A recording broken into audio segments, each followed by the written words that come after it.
There is a security video recorded inside a small airport in Bulgaria that still confuses investigators to this day. At first, the footage looks completely normal. Passengers walk through the terminal.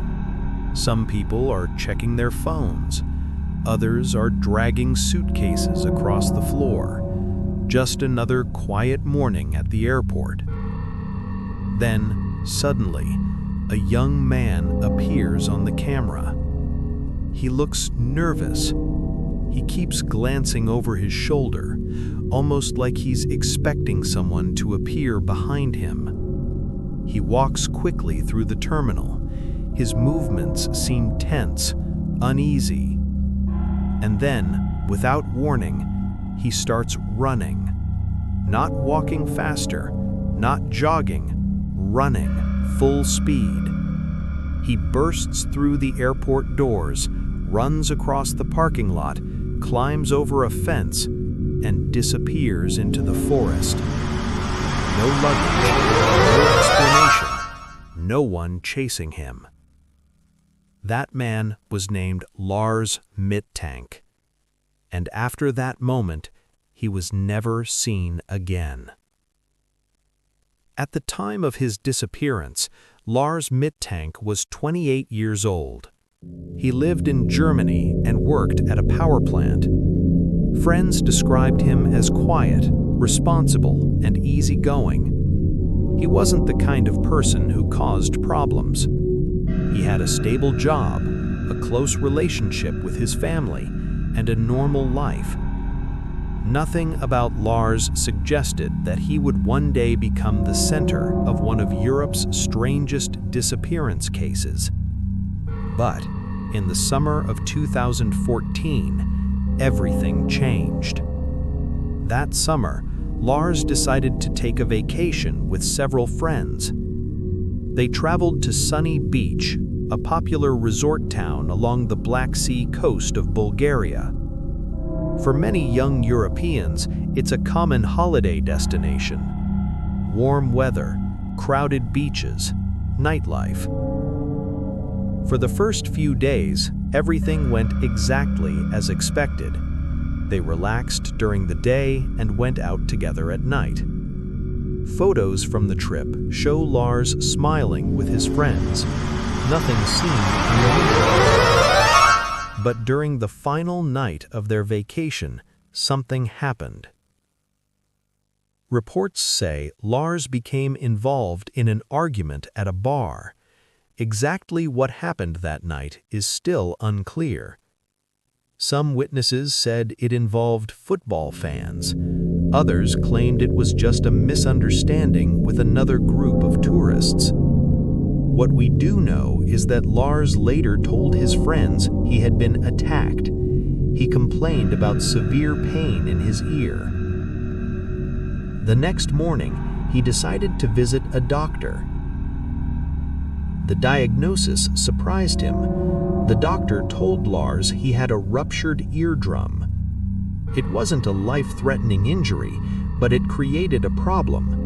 Flying with a ruptured eardrum could be extremely painful and even dangerous due to pressure changes during takeoff. So Lars made a decision.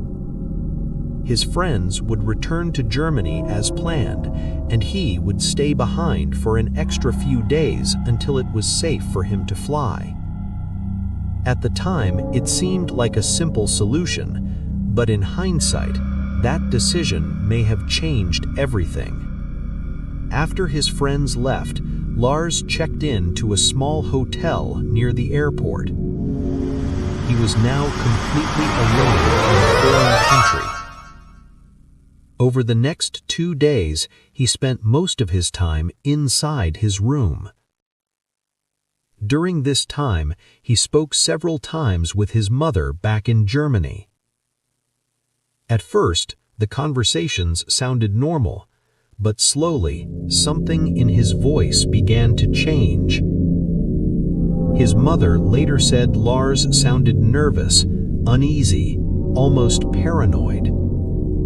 During one phone call, he told her something alarming. He believed someone was following him. He claimed a group of men were trying to kill him. His mother was confused. She tried to calm him down. She told him everything would be fine once he got on a plane and returned home. But Lars didn't sound reassured. He sounded terrified. A few days later, Lars finally decided to return to the airport. He wanted to go home, but before boarding his flight, he needed one final medical examination to confirm he was fit to fly. So he visited the airport doctor. And this is where the story takes a strange turn. According to reports, Lars appeared extremely nervous during the appointment. He kept looking toward the door, checking the hallway, as if someone might walk in. Then, suddenly, in the middle of the appointment, Lars stood up. He said something quietly, something the doctor later couldn't fully understand, and then he rushed out of the room. Moments later, airport cameras captured what happened next. The footage begins with Lars walking quickly through the terminal. His body language looks tense. He glances behind him again. Then, suddenly, he starts sprinting. He runs straight through the airport exit. Passengers nearby turn their heads in confusion, but Lars doesn't stop. He runs across the parking lot. Cars are passing nearby. People stare as he rushes past them. Still, he keeps running. He reaches a tall fence surrounding the airport, climbs over it, and disappears into the forest. That moment is the last confirmed sighting of Lars Mittank. When Lars failed to board his flight, authorities were eventually alerted. Police began searching the area around the airport. Volunteers joined the effort. Search dogs were brought in. They searched nearby forests, fields, and abandoned buildings. Helicopters scanned the area from above, but investigators found nothing. No phone, no backpack, no clothing, no trace of Lars at all.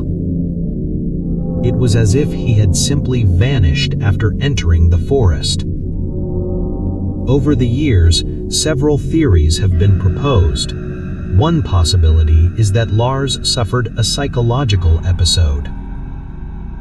The head injury from the fight could have affected his behavior. Another possibility is that he experienced severe paranoia.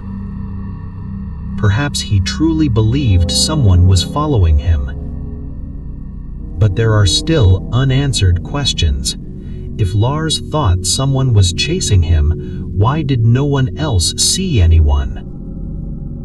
And if Lars simply ran into the forest in panic, how did he disappear without leaving a single trace? The most unsettling part of this case remains the footage itself. Because we can see the exact moment everything changed. We see Lars walking, looking behind him, acting nervous, then suddenly running as if his life depended on it. But the video never shows what he saw or what he believed was about to happen. And somewhere beyond that airport fence, Lars Mittank disappeared, leaving behind nothing but questions.